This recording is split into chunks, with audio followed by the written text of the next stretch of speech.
অবশ্যই কুরবানির মাস চলছে। আল্লাহ নবী নিজেও কুরবানি দিয়েছেন। নবী আমার মিনাতে গেলেন, নবী আমার কুরবানি দিলেন নিজের পক্ষ থেকে, নবী আমার পরিবারের পক্ষ থেকে। আর একটা পশুকে নিয়ে কুরবানি দিবার সময় বলতে লাগলেন, আল্লাহ এই জমিনের উপরে আমার অনেক উম্মতি আসবে, যারা কুরবানি দিবার সামর্থ্য হবে না, আল্লাহ আমি মুহাম্মদ তাদের পক্ষ থেকে কুরবানি দিয়ে দিলাম। কত ভালোবাসা আমাদেরকে। আল্লাহ বা পরীক্ষা নিয়েছিলেন আম্মা জান হাজেরাকে। আম্মা জান হাজেরা কিন্তু পরীক্ষা দিয়ে পাশ হয়ে গেল, বাচ্চার ময়ায় কিন্তু জুড়িয়ে গেল না। আল্লাহ পাকের প্রেম এতটা গভীর ছিল, বাচ্চার প্রেম কিন্তু ওখানে জায়গা পেল না। এমন সময় ইবলিস শয়তান দেখতে লাগলো কি করে ইব্রাহিমকে রুকা যায় প্রেমের পরীক্ষা থেকে। এই হযরতে হাজেরা কাছ থেকে সারা বড় আম্মার কাছে চলে গেলেন। উনাকে যে বলতে লাগলে আপনার স্বামী এই করতে লেগেছে। আম্মা জান সারা একটাই কথা বলেছিলে, আমরা সবাই তো আল্লাহর জন্য আল্লাহর দিকে ফিরে যেতে হবে, আল্লাহ যাতে রাজি আমরা যাতে রাজি। যুবকেরা এভাবে ইবলিস শয়তান গিয়ে হযরতে এমনকি ইসমাঈল আলাইহিস সালামকে ধোঁকা দিতে লাগলে। ইসমাঈল আলাইহিস সালাম বলেছিলেন, এই ইবলিস দূর হয়ে যা, আমাকে আমার আল্লাহ পাক সব বলেছে, আমি খুশি মনে আল্লাহ পাকের প্রেমে নিজেকে কুরবানি হতে এসেছি। তবে ইসলাম শরিয়াতের নিয়ম হচ্ছে নিখুঁত পশু দিতে হবে। আপনি বাজারে গিয়ে আপনার আওকাত আছে, এটাকে 30,000 টাকায় কিনতে পারতাম, কিন্তু আপনি দেখে দেখে এমন একটা কিনছেন যেটা ভ্যানে নিয়ে এলে ভালো হয়। এটাকে বলা হয় কুঞ্জুস। কথা বুঝে আসছে না? নিখুঁত সুন্দর। আমার আল্লাহ পাক আপনার এই পশুটা নেবে না, গোস্ত নেবে না, রক্ত নেবে না, চামড়া নেবে না, কিছুই নেবে না। এখানে দুটো জিনিস হচ্ছে, একটা হচ্ছে আপনার মেহনতের টাকা আপনি কুরবানি দিচ্ছেন, আল্লাহর রাস্তায় খরচ করছেন, এবং ওই পশুটাকে আপনারা নিজেদের মধ্যে সকলে মিলে একসাথে বন্টন করে খাওয়া দাওয়া করছেন, আনন্দ করছেন। আল্লাহ পাক নেবে কিন্তু আপনার নিয়তটা, আপনার পছন্দ, আপনার নিয়ত, আল্লাহর উপরে প্রেম। এবং এটা ইব্রাহিম আলাইহিস সালামের একটা সুন্নাতের সওয়াব হবে। জোরে বলুন সুবহানাল্লাহ। কারণ ইব্রাহিম নবীকে আমার আল্লাহ পরীক্ষা নিয়েছিলেন, তবে আব্বাকে যে পরীক্ষা নিয়েছেন ওই পরীক্ষা যদি আল্লাহ আমাদের নাই তো অবস্থা কেমনই হবে। কখনোই সম্ভব নয়, আল্লাহর ন্যায়ও না। কোন লোককে তো আল্লাহ খবে দেখায়নি যে তোমার বাচ্চাকে আমার রাস্তায় কুরবানি দাও। কেউ করবে নাকি? যে মানুষ আমরা নিজের বাচ্চা ঘুমালে ফজর বেলা তুলি না, যাহারে বাচ্চা ঘুমোচ্ছে ঘুমোক, নামাজ কাজা হচ্ছে হোক, তাকে যদি আল্লাহ খবে দেখায় যে তোমার বাচ্চা কুরবানি দাও, মনে হয় বাপ দেবে। ওই জন্য আল্লাহ পরীক্ষাও লাইনে যে বান্দা ফেল করবে। সামান্য সামান্য পরীক্ষা নাই। কি দেখা যাচ্ছে রাস্তায় একটা 100 টাকার নোট পড়ে আছে, ওটা পরীক্ষা চলছে। ওই লোকটা যে ছাড়তে পারেনি, তাকে যদি আল্লাহ পাক বলে তোমাকে নিজের বাচ্চাকে কুরবানি দিতে হবে, সে দেবে মনে হয়? হযরত আব্বাজান ইব্রাহিম আলাইহিস সালামকে আল্লাহ পরীক্ষা নিয়েছিলেন এই মাসে। কি পরীক্ষা? বিবাহ হয়েছিলেন, বিয়ের 60 বছর কেটে যাবার পরও একটা সন্তান হয়নি। আল্লাহ পাকের কাছে অনেক কাঁদাকাটি করার পরে 90-এর কোটা পার হওয়ার পরে একটা সন্তান হয়েছে। আর এটাও শুনে রেখে দেন, আগেকারের মানুষ 2000, 1500, 1200, 800, 900 বছর করে বাঁচত। কথা শুনছেন তো? হ্যাঁ, বাঁচত। আব্বাজানের 90 কোটা পার হয়ে যাবার পর আল্লাহ পাক তিনাকে একটা সন্তান দিয়েছে।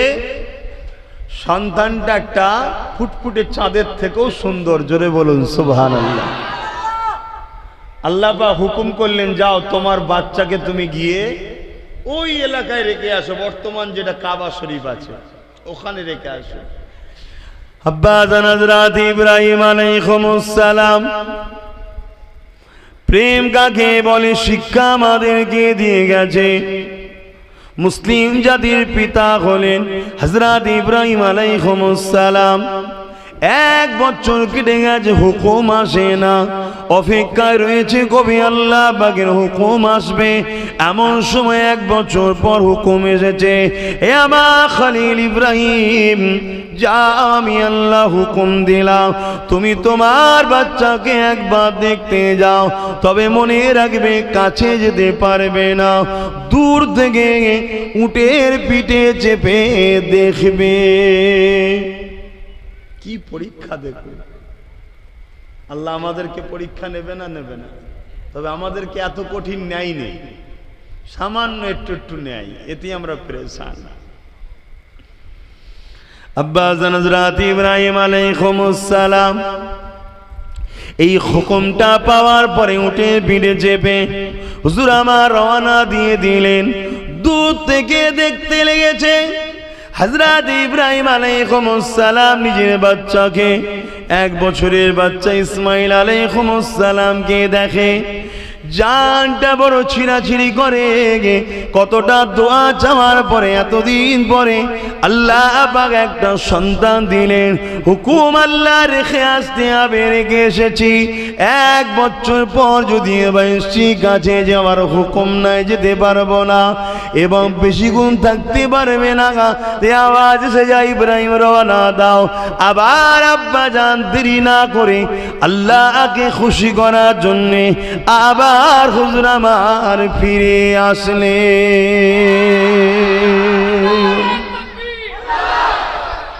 মাকসাদ একটাই হবে, আমার মালিককে আমি খুশি করব, সেই হলো শ্রেষ্ঠ মানুষ। পীরের ঘরে জন্ম হলেই শ্রেষ্ঠ হয় এমনটা নয়, আর আম ঘরে জন্ম হলেই যে নিকৃষ্ট হয় এমনটা নয়। আল্লাহকে যে ভালোবাসে সেই হলো শ্রেষ্ঠ। জোরে বলুন সুবহানাল্লাহ। সে যদি আম ঘরের মানুষে আল্লাহ প্রেমিক হয়, পীরের ঘরের ছেলে যদি আল্লাহর প্রেমিক না হয়, ও আম ঘরের ছেলের ইজ্জত আল্লাহর কাছে বেশি, দুনিয়ার কাছে হয়তো বাপ নাও হতে পারে। তা দুনিয়ার সাথে তো আমাদের সম্পর্ক নয়, আমাদের তো সম্পর্ক আল্লাহর সাথে। আমরা দুনিয়াদারি করি, দুনিয়াকে ভালোবাসি, দুনিয়াদারি সংসার কারবার ব্যবসা বাণিজ্য করি, ওটাও তো আল্লাহর জন্য করি। সবকিছু আমাদের আল্লাহর জন্য। অসুবিধা হচ্ছে নাকি কারো? আমি বুঝাতে পারছি তো? অতএব বুঝুন, স্ত্রীকে ভালোবাসতে হবে কিন্তু আল্লাহর জন্যে, মা বাপকে ভালোবাসতে হবে আল্লাহর জন্যে, সন্তানকে ভালোবাসতে হবে আল্লাহর জন্যে। আপনি যা কিছু করবেন উদ্দেশ্য আপনার একটাই থাকবে, আমার মালিক এই কাজটা করলে খুশি হয় তাই আমি করছি, এই কাজটা করব না কেন আল্লাহ অখুশি হবে তাই। এর বাইরে গিয়ে যদি আশা করি যে আমি কামিয়াব হব, মনে হচ্ছে ভুল হচ্ছে, আমরা ঠকে যাব। যুবকেরা, তরুণেরা, বাপেরা, সবকিছুই আল্লাহর জন্য হবে। হযরত ইব্রাহিম আলাইহিস সালামের কথাটা বলছিলাম। হযরত নবী ইব্রাহিম আলাইহিস সালাম ঘরে চলে আসলে আবার পরের বারে আল্লাহ হুকুম দিলে এইভাবে 10 বছর চলে যায়। কম বেশি যাওয়ার পরে আল্লাহ বললে, ইব্রাহিম এবারে তুমি যাও, তোমাকে আমি ইজাজত দিলাম, তুমি তোমার বাচ্চা পরিবারের সঙ্গে থাকবে, তাদের কাছে যাবে, তাদের সঙ্গে থাকবে। এইভাবে ইব্রাহিম আল্লাহ খুশি, আল্লাহ শুকরিয়া আদায় করে এমন করে চলে যেতে লাগলো। আম্মা হাজেরা এবং বাচ্চা ইসমাইলের সঙ্গে থাকতে লাগলে। রাত্রে যে ঘুমিয়ে পড়ে যে খবে দেখতে লেগেছে, ইব্রাহিম তুমি আমাকে কতটা ভালোবাসো, আল্লাহ বা সব থেকে আপনাকে বেশি ভালোবাসি। এই ইব্রাহিম, তাহলে তোমার কাছে সব থেকে যেটি বেশি প্রিয়, ওই জিনিসটা আমি আল্লাহ আমার রাস্তায় কুরবানি দাও। সব থেকে বেশি প্রিয় সেটা কুরবানি দাও। হুজুর মেষ, বকরি, দুম্বা, উট সব পালতেন। এ বিষয়ে এক রয়াত আছে যে হুজুরের হাজার হাজার দুম্বা, বকরি, মেষ ছিল। হুজুর সেগুলোকে লালন পালন করতেন।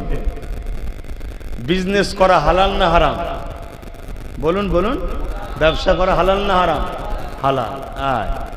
তা বৈধ জিনিসের ব্যবসা করা হালাল। কেউ যদি সুদের ব্যবসা করে হালাল?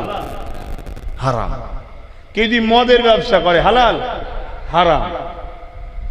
কথা বুঝে আসছে? এই যে ইব্রাহিম আলাইহিস সালাম যে মেষ, দম্বা, বকরির ব্যবসা করতেন, পালন করতেন, এটা হালাল, বৈধ কাজ। এবং প্রতিটা নবী আলাইহিস সালাম তিনারা ব্যবসা করতেন, এবং সবথেকে বেশি ব্যবসা করতেন নবীদের মধ্যে থেকে কাপড়ের ব্যবসাটা বেশি করতেন। জোরে বলুন সুবহানাল্লাহ।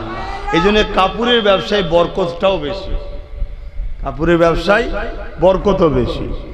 তো এই সময়তে একদিন ইব্রাহিম আলাইহিস সালাম নিজের ওই লালন পালনের পশুগুলোকে নিয়ে মাঠে চড়াচ্ছিলেন। জিবরাইল আলাইহিস সালাম বলছেন, আল্লাহ আপনি এমন একজনকে বন্ধু বানিয়েছেন যে তো দুনিয়াদার, দেখুন কত মেষ পালন করছে। জিবরাইল সাল্লামকে আল্লাহ পাক বললেন, তুমি আমার ইব্রাহিম সম্বন্ধে কি বলছো? না আল্লাহ, এই যে দেখুন না, ইব্রাহিম আমার খলিল হয়, আমার বন্ধু হয়। খলিল মানেও বন্ধু, বন্ধু হয়। আল্লাহ পাক কি করে হয়? সে তো দুনিয়াদার। তুমি পরীক্ষা নিতে যাও, মানুষের সুরাতে যাও, ইব্রাহিমের বাড়ির সামনে দিয়ে যাবে, যাবার সময় একবার আমার নামটা শুধু আওয়াজ দিয়ে ডাকবে। জিবরাইল সাল্লাম মানুষের সুরাত ধরে আসছে, ইব্রাহিম আলাইহিস সালাম ঘরের মধ্যে রয়েছেন। হযরত জিবরাইল সাল্লাম মানুষের সুরাত ধরে এসে এখন একবার ডাক দিয়েছেন, আল্লাহু আকবার। হযরত নবী ইব্রাহিম আলাইহিস সালাম সঙ্গে সঙ্গে বাইর হলেন। বাইর হওয়ার পরে বলেছিলেন, কে আমার মালিক কে ডাকে? কে আমার ইয়ার কে ডাকে? কে আমার ভালোবাসা কে ডাকে? কে আমার রব কে ডাকে? হযরত জিবরাইল মানুষের শোনাতে বলেছিল, কেন আমি ডেকেছি? এ যুবকেরা, ইব্রাহিম সাল্লাম বলেছিল, আর একবার ডাকো। হযরত জিবরাইল সাল্লাম মানুষের শোনাতে তখন বলেছিলেন, কেন তোমার কথাই ডাকবো? আমার মুর্শি, আমার যখন ভালো লাগবে তখন ডাকবো। হযরত ইব্রাহিম সাল্লাম বলেছিলেন, তুমি যদি আমার রব আমার মুনিবকে একবার ডাকো, তাহলে আমি তোমাকে অনেক পুরস্কার দেবো। কি দেবে? আমার অনেক দুম্বা, মোষ দুম্বা রয়েছে, পালন রয়েছে, খাসি রয়েছে, তার মধ্যে থেকে একবার আল্লাহ যদি ডাকো আমি হাত তোমায় দিয়ে দেবো। আল্লাহ। আর আজকে আমরা কি করছি? সেই বাপেরই ছেলে তো, মুসলিম জাতির পিতা তো ইব্রাহিম সাল্লাম। আমাদের বাপ আল্লাহকে কত ভালোবাসে।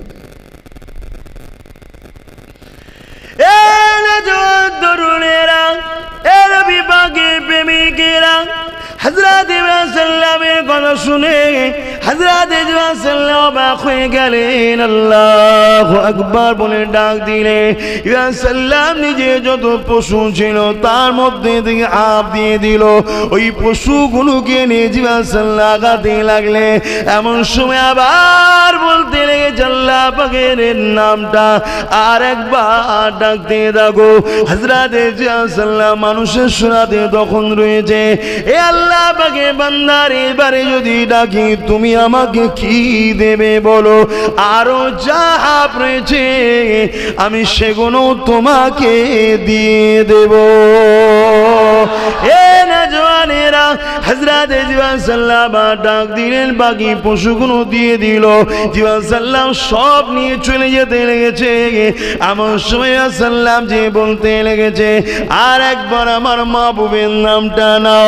আরে আমার আল্লাহ পাকের নাম তুমি নেবে, আমি তোমাকে বারবার দিতে থাকবো। এবারে তুমি কি দেবে? আমাদের বাপ আল্লাহকে কত ভালোবেসেছিল দেখো, আর আমরা দুনিয়ার লোভ লালসা ভাষায় বিদেশিদের চক্রান্তের শিকার হয়ে, আজ গুস্তাখে রাসূলদের শিকার হয়ে আমরা নিজেদের লাইফটাকে বরবাদ করে দিলাম। আমাদের চাল চলন, উঠা বসা সব কিছুই আমাদের রাসূলের দুশমনদের মতো হয়ে গেল। আমাদের কথাবার্তা, ব্যবহার, আখলাক সব কিছুই রাসূলের দুশমনদের মতো হয়ে গেল। আজ তারা সোশ্যাল মিডিয়া এবং প্রিন্ট মিডিয়া বিভিন্ন ভাবে আমাদের আখলাকগুলোকে তুলে আল্লাহ নবীর আখলাকের উপরে তারা আঘাত দিতে লেগেছে। অথচ জমিনের উপরে এমন কোন মানুষ আসেনি যার সম্বন্ধে সৃষ্টিকর্তা বলে দিয়েছে ইন্নাকা লাআলা খুলুকিন আযীম। অবশ্যই জমিনের উপরে আমার সৃষ্টির মধ্যে সব থেকে শ্রেষ্ঠ হলো মুহাম্মদ।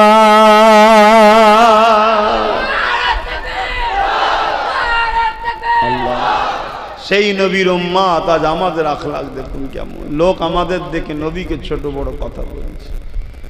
আহা, আমার রসুলের মাথায় যে নোংরা ফেলতো, সে বিমার রসুল তার যে সেবা করেছে।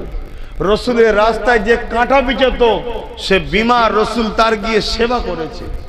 লড়াইয়ের ময়দানে হাজার হাজার লোক নিয়ে রসুলকে মারতে এসেছে যারা, মরুভূমি এলাকা, পানি নাই, পানির কুয়া নবীর কাছে, লোক পাঠিয়ে দিয়ে নবীর কাছে পানি চেয়েছে, জানের দুশ্মনকে নবী পানি পান করিয়েছে। জোরে বলুন সুবহানাল্লাহ। আর আজকে আমরা মায়ের পেটের ভাইকেও সুযোগ পেলে ছাড়ছি না, ওকে ঝরে দিতে পারলে সব জমিনটা পেয়ে যাব। কত আমরা খারাপ হয়ে গেলাম। আবেরা নওজওয়ান তরুণেরা, হযরত ইব্রাহিম আলাইহিস সালামের কথা বলছিলাম। এ নওজওয়ানেরা, হযরত জিবরাইলকে যখন আবার বলে তুমি আবার আমার আল্লাহ পাকের নামটা নাও, হযরত জিবরাইল মানুষের শোনাতে তখন কি দেবেন আপনি আমি যদি আল্লাহ পাকের নাম লি? কেননা আপনার যা ছিল সবই তো দিয়ে দিয়েছে। আল্লাহ নবী হযরত ইব্রাহিম আলাইহিস সালাম কি বলেছিলেন শোনে, এ তুমি যদি আমার আল্লাহ পাকের নাম নাও, এই যে পশুগুলো তোমাকে তো দিয়ে দিলাম, এগুলো লালন পালন করার জন্য তো লোক লাগবে। আমি নিজেকে দান করে দেবো, তোমার সাথে চলে যাব, তোমার বাড়ি গিয়ে পশুগুলোকে লালন পালনের কাজে নিযুক্ত করে দেবো। যুবকেরা ভেবে দেখুন আল্লাহকে কতদিন আর ভালোবেসেছে। একটা নবী হয়ে সমস্ত কিছু দিয়ে দিল আল্লাহর নামের ডাক শোনার জন্যে, সরাসরি নিজেকেও দিয়ে দিতে লেগেছে। সেই ইব্রাহিম নবীকে আল্লাহ পরীক্ষা নিয়েছিল, এই ইব্রাহিম তোমার মহব্বতের জিনিসটা আমার রাস্তায় কুরবানি দিয়ে দাও। হযরত ইব্রাহিম আলাইহিস সালাম পরের দিন উঠে 100 দুম্বা কুরবানি দিয়েছিলেন। আবার দ্বিতীয় রাতে খব দেখতে লেগেছে, আবার পরের দিনে 100 কুরবানি করতে লেগেছে। ইখতিলাফ রয়েছে 300 বা 200 এমন করে কুরবানি করে দিয়েছিলেন। আল্লাহ পাক আবার দেখাতে লেগেছে। এই সময় লাস্টে বারেতে হযরত ইসমাঈলের খমন করে আল্লাহ পাক খবের মধ্যে দেখাতে লেগেছে, ইব্রাহিম তোমার সাথে প্রিয় তো তোমার বাচ্চা, যার জন্য এত দোয়া চাইলে 90 বছর পরে সন্তান পেলে এবং জান্নাতি সন্তান নবী হবে, নবী সন্তান, সেই ইসমাঈলকে তুমি সবথেকে বেশি ভালোবাসো। এটা দেখার পরে পরের দিনেতে হযরত ইব্রাহিম আলাইহিস সালাম নিয়তটা করে নিলে আমি আমার আল্লাহর জন্য সব করতে পারি। আমার আল্লাহ যখন আমার বাচ্চাকে পছন্দ করেছে, আমি ইব্রাহিম দেরি করব না, আমি আমার বাচ্চাকেও আল্লাহর জন্য কুরবানি জবা করে দেব।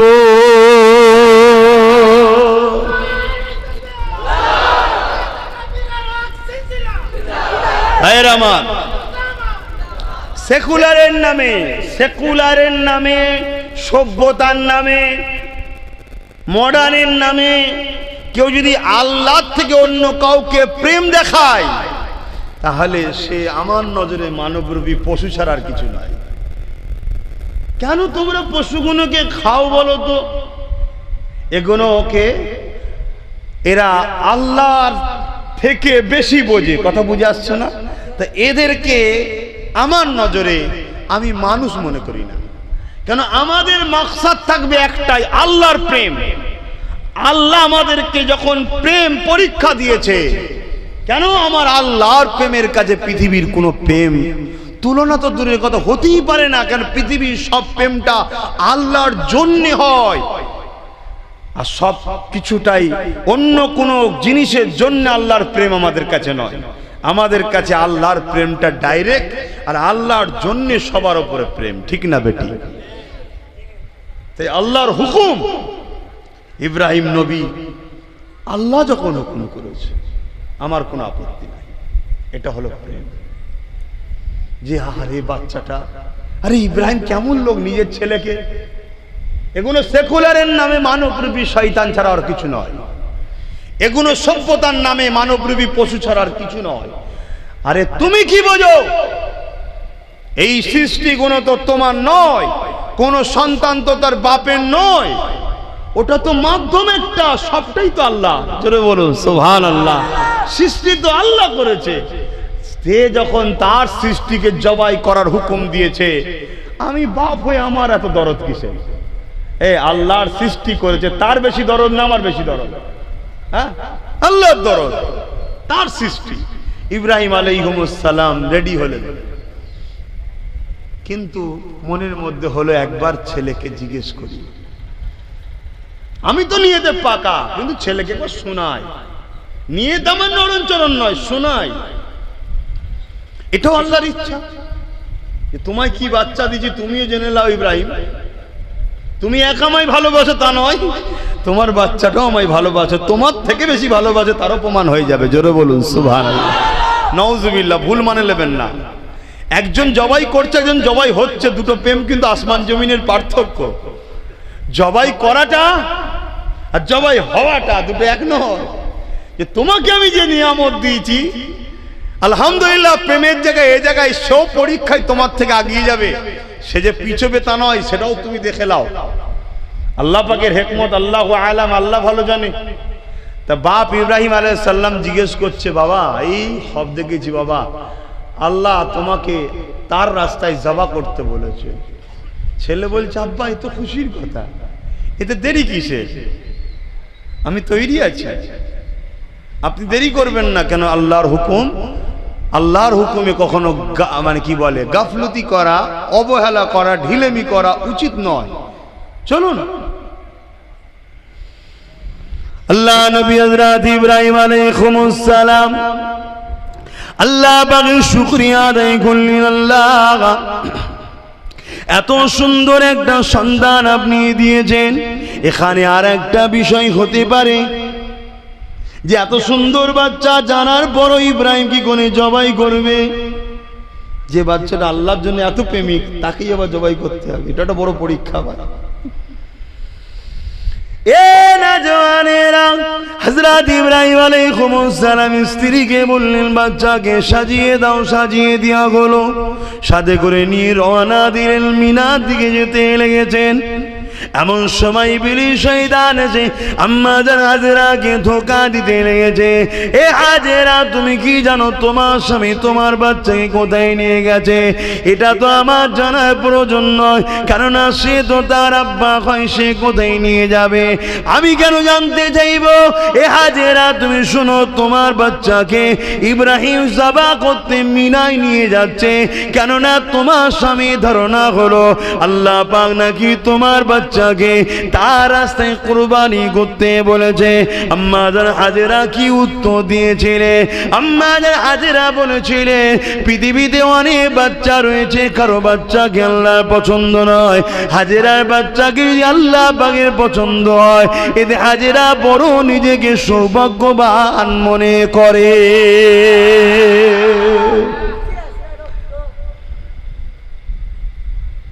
যুবক, এখানে অনেক মানুষ আছে, কাউকে আল্লাহ পছন্দ করেনি, তোমাকে আল্লাহ পছন্দ করেছে। নবীর মাহফিলে আসা, রাত জাগছো, বসে আছো, এটা তোমার জন্য একটা সৌভাগ্য, ঠিক না বেটি? এখানে অনেক মানুষ আছে ইসলামের জন্য কথা বলবে, এটা আল্লাহ পছন্দ করেনি, তোমার মুখ দিয়ে আল্লাহ পছন্দ করেছে হকের হয়ে কথা বলা। আর তুমি বলতে গিয়ে মিথ্যা কেস খেয়েছো, তোমার তো খুশি হওয়া দরকার, গর্ব করা দরকার। চল 2-1 বছরের তো ব্যাপার, এই তো জিন্দেগি। আল্লাহ হয়তো আমাকেই পছন্দ করেছেন, তার দিনের জন্য বলতে গিয়ে আমি বিপদে পড়েছি, তার দিনের জন্য কাজ করতে গিয়ে আমার উপরে চাপ এসেছে, তার দিনের জন্য কথা বলতে গিয়ে, রসুলের হয়ে কথা বলতে গিয়ে, আন্দোলন করতে গিয়ে, রসুলের হয়ে প্রতিবাদ করতে গিয়ে আজ আমার নামে কেস হয়েছে, খুশিও আদায় করা দরকার। তো চলো, আল্লাহ যদি রোজ লাতি জুতো খেয়ে জান্নাত দেয়, তো লাতি জুতো খেয়ে জান্নাত যেতে রাজি নয়। হিসাবটাকে এইভাবে নাও। যদি তোমার মাকসাদটা হয় আল্লাহর জন্য, তাহলে তোমার কোন কাজে বাধা হলে জানবে তোমার পরীক্ষা ছাড়া অন্য কিছু নয়। তোমার মাকসাদটার উপরে সবচেয়ে বড় জিনিস, তোমার মাকসাদটা কি। তোমার মাকসাদ যদি খারাপ হয়, তোমার যদি হাজারো রাস্তা খুলে যায়, জানবে আমার আল্লাহ তোমাকে হয়তো দুনিয়াতেই সব দিয়ে দিচ্ছে, আখিরাত জিরো করছে। কিয়ামতের দিন আল্লাহ যখন সবাইকে তুলবে, আল্লাহ বলবে হিসাব দাও, ফেরেশতারা হিসাব নিতে গেছে, হিসাব দাও। একদল গরিব বলবে হিসাব কিসের, হিসাব কিসের, দুনিয়ায় তো আল্লাহ মালই দেয়নি, সব জায়গায় ঠোকরি খেয়েছি, কেউ পাত্তা দিত না, কেউ ভালোবাসতো না, যেখানে সব তাড়িয়ে দিত, কেউ গুরুত্ব দিত না, দুনিয়া কি জিনিস সেটাই বুঝতে পারিনি, হিসাব কিসের আবার। আল্লাহ বলবে ফেরেশতা কি বলছে, বলছে আল্লাহ তুমি নাকি মাল দিওনি, ধন দৌলত দিওনি, তো হিসাব কিসের বলছে, বলছে ঠিকই বলেছো, তো ওকে তো আমি দিইনি, তা যা ওদেরকে খুশি সংবাদ দে, দুনিয়ায় নাই 70 বছর কষ্ট করেছিল, কিন্তু আজকে ধনীদের থেকে 500 বছর আগে ওরা জান্নাতে আরাম করবে। জোরে বলুন সুবহানাল্লাহ। তো দুনিয়ায় না একটু ঠক্কর খাবেন, একটু নাই লাতি খাবেন, একটু নাই লোক আপনাকে ঘৃণা করবে, একটু নাই লোক আপনাকে বিভিন্ন রকম ভাবে দালাল টালাল অনেক কিছু নাই বলবে, যেমন আমায় বলে অনেকে।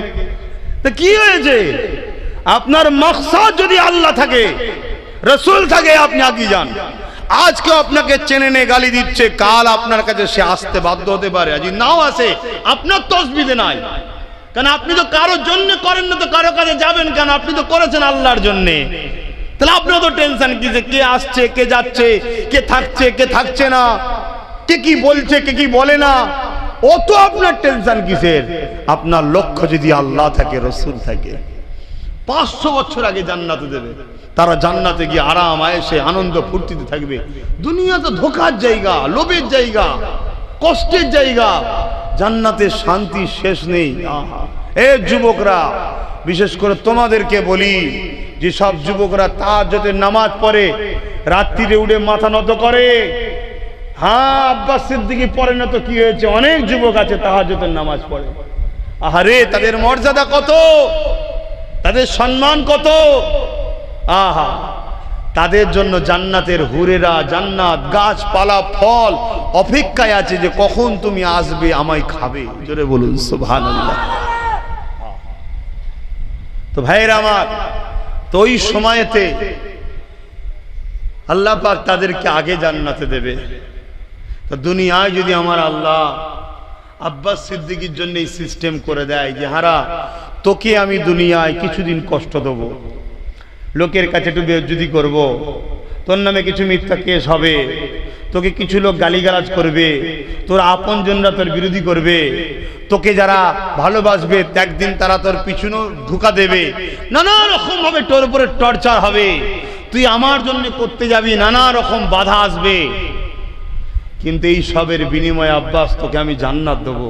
তা আমি ওটাকে খুশি মনে মেনে নেওয়া দরকার আছে না? না, তাহলে আপনাদেরও হতে পারে। তো তাকে কোন দিক দিয়ে আল্লাহ পরীক্ষা নেবে আল্লাহ ভালো জানে, কোন দিক দিয়ে পরীক্ষা নেবে আল্লাহ ভালো জানে। আল্লাহ বা পরীক্ষা নিয়েছিলাম আম্মাজান হাজেরাকে। আম্মাজান হাজেরা কিন্তু পরীক্ষা দিয়ে পাশ হয়ে গেল, বাচ্চার ময়ায় কিন্তু জুড়িয়ে গেল না। আল্লাহ পাকের প্রেম এতটা গভীর ছিল, বাচ্চার প্রেম কিন্তু ওখানে জায়গা পেল না। এ নওজওয়ানেরা, এমন সময় ইবলিস শয়তান দেখতে লাগলো কি করে ইব্রাহিমকে রুকা যায়। প্রেমের পরীক্ষা থেকে এই হযরতে হাজেরা কাছ থেকে সারা বড় আম্মার কাছে চলে গেলেন। উনাকে যে বলতে লাগলে আপনার স্বামী এই করতে লেগেছে। আম্মা জান সারা একটাই কথা বলেছিলে, আমরা সবাই তো আল্লাহর জন্য আল্লাহর দিকে ফিরে যেতে হবে, আল্লাহ যাতে রাজি আমরা তাতে রাজি। এ যুবকেরা, এভাবে ইবলিস শয়তান গিয়ে হযরতে এমনকি ইসমাঈল আলাইহিস সালামকে ধোঁকা দিতে লাগলে। ইসমাঈল আলাইহিস সালাম বলেছিলেন, এই ইবলিস দূর হয়ে যা, আমাকে আমার আল্লাহ আব্বা জান সব বলেছে, আমি খুশি মনে আল্লাহ পাকের প্রেমে নিজেকে কুরবানি হতে এসেছি। ইব্রাহিম সাল্লাম নিয়ে গেলেন, অনেক বড় কথা সংক্ষেপ করে মিনা ময়দানে চলে গেলেন। হুজুরকে শুইয়ে দিলেন, ছোট্ট বাচ্চাকে শুইয়ে দেওয়ার পরে বললেন, আব্বা জান চোখে কাপড়টা বেঁধেলেন। কেন? যত আপনি আব্বা আমি সন্তান, বাপ বেটার ময়া তো আল্লাহ পাকের দান।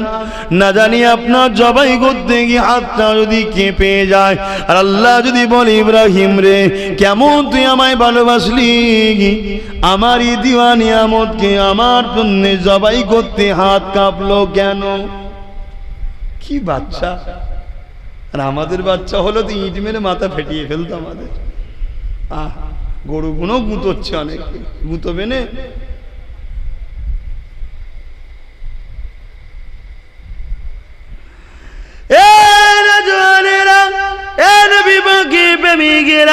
হযরত ইব্রাহিম সাল্লাল্লাহু তরোয়াল চালিয়ে দিলেন, চোখটা বেঁধে দিয়ে তরোয়াল কেল্লা বা হুকুম কোনদিনও চলবি না। তরোয়ালের ক্ষমতা নাই, বাচ্চা ইসমাইলের গলাতে চলবে। এমন সময় ইব্রাহিম নবী তার চোখের কাপড় খুলে দিয়ে তরোয়ালটাকে একটা পাথরে আঘাত করলো। দেখলো পাথরটা দুটুকরো হয়ে গেল। এমন করে ধার যে নাই তা নয়, ধার তো অনেকটাই রয়েছে। তারপরে এমন করে ইসমাইল আলাইহিস সালাম বলতে লেগেছে, আব্বা আমার হাত পাটাকে আপনি বেঁধে দিন, না জানি জবাইয়ের কষ্টটা কতটা কষ্ট। ওই সময় যদি পাটা ছড়তে যে আপনার গায়ে লেগে যায়, না জানি বিয়াদবিটা হয়ে যেতে পারে। পাটা বেঁধে দেন, পাটা বেঁধে দিয়া হলো, আবার জবাই শুরু করা হলো। কিন্তু আল্লাহ হুকুম করে দিয়েছে, আমার ইসমাইলের গলায় চলবে না, তরোয়ারের ক্ষমতা নাই, কি করে চলতে পারে? এই জন্য আবার কাটলো না। ইব্রাহিম নবী তরোয়ালটাকে এমন করে পাথরের উপরে আবার আঘাত দিল, পাথরটা দুটুকরো হয়ে গেল। ওই সময় ইসমাইল নবী আব্বা জানকে বলতে লেগেছেন, আব্বা জান আর একটা কথা। কি কথা? আমার এমন করে পার হাতটা খুলে দেন। কেন রে বাবা? না, দুনিয়ার মানুষ বলতে লাগবে ইসমাইল তার আল্লাহকে এতটা ভালোবাসতে পারেনি যে হাত পা বেঁধে তার বাপ জোর করে জবাই করে দিয়েছে। যেমন আজকাল কিছু যারা সন্তান আমার নবী সম্বন্ধে বলছে, দেখছেন না? এরকম আছে না? নাই? ভুলভাল বকবে তো। তাই আপনি হাত পা খুলে দেন, নাই বলবো বাপ জোর করে জবাই করেছে। খুলে দেন, খুলে দিয়েছে। এমন করে তৃতীয়বার যখন বিসমিল্লাহ আল্লাহু আকবার বলে যখন ছুরিটা চালায়, পশুর গলায় যখন ছুরি চালায়, আমরা দেখি কুরবানির পশু থেকে একটা আওয়াজ হয় কাটার, এবং রক্ত পিচকিরিতে পড়ে হাত মায় ভর্তি হয়ে যায়। ইব্রাহিম নবীর এমন করে বুঝতে পেরেছে জবাই হয়ে গেছে বাচ্চা, চোখে কাপড় বাঁধা, কিন্তু চোখটা খুলে আসমানে দিয়ে বলেছে, আলহামদুলিল্লাহ আল্লাহ, আমি ইব্রাহিম পেরে গেছি আপনার পরীক্ষায়, নিজের বাচ্চাকে জবাই করে দিতে পেরে গেছি। ঘুরে দেখে না বাচ্চা দাঁড়িয়ে আছে, আল্লাহ বা একটা জান্নাতি পশুকে কুরবানি করে দিয়েছে। আমার আল্লাহ জানিয়ে দেয়, ইব্রাহিম রে তুমি তো প্রেমে পাস করেছো, কিন্তু আমি ইসমাইলকে নবী বানিয়েছি, ওকে আমি আল্লাহ কামিয়াবি দান করে দিয়েছি।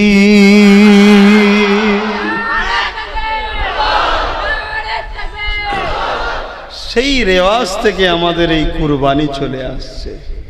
আজকে যদি আমাদের এই কুরবানি নিয়ে কারো আপত্তি হয়, এটা দুর্ভাগ্য, ঠিক না বেটি? কিন্তু অন্য কোন ধর্মের মানুষের ধর্মের কাজে আমাদের কখনো আপত্তি আছে? না। কেন আপত্তি নাই? আমার রসুল আমাদেরকে মহান বানিয়ে দিয়ে গেছে। জোরে বলুন সুবহানাল্লাহ। আমার রসুল আমাদেরকে এত বড় মনের মানুষ করে দিয়ে গেছে যে আমার উঠোনেতে, আমার বাড়িতে, আমার বাড়ির দেওয়ালে, আমার পাশে 14 দিন 15 দিন অন্য ধর্মের ভাইয়েরা তাদের ধর্মীয় কাজ মাইক বেজিয়ে করলে আমার ডিস্টার্ব হয় না, কিন্তু কিছু মানুষের 5 মিনিটের আজানে ডিস্টার্ব হয়। মাইন্ডটা ছোট, মনটা ছোট।